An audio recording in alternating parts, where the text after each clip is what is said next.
C'est tout un plaisir pour moi de vous retrouver sur ce nouveau numéro du condensé des informations à l'international. Cette semaine, nous commençons par le Burkina Faso.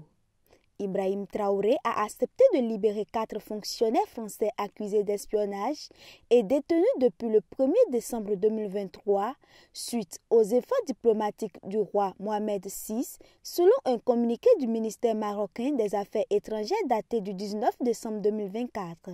D'après les experts, le Maroc reste un acteur essentiel dans la promotion de la paix, de la sécurité et du développement sur le continent africain, ainsi qu'avec les partenaires internationaux. La libération de Français sous la médiation du roi Mohamed VI illustre aussi le leadership du souverain sur le continent africain et l'excellence de la coopération sud-sud et des bonnes relations avec le Burkina Faso que dirige le capitaine Ibrahim Traoré.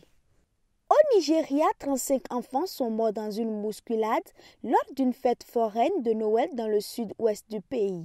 Les organisateurs avaient promis l'équivalent de $3 à 5 000 enfants et de mettre de la nourriture gratuite à la disposition des participants. L'incident s'est produit au lycée islamique de Bazorum dans l'état d'Oyo.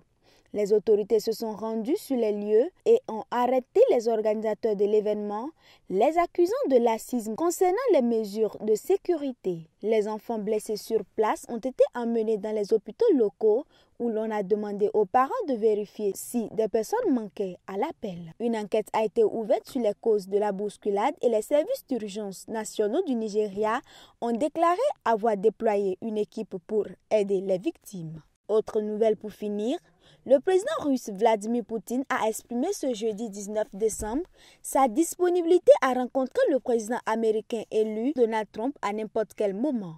Lors de sa séance annuelle de questions-réponses devant la télévision, au milieu des spéculations sur un possible processus de paix pour l'Ukraine. Le président russe a également abordé d'autres sujets sur la situation en Ukraine et en Syrie, ainsi que son duel avec l'Occident.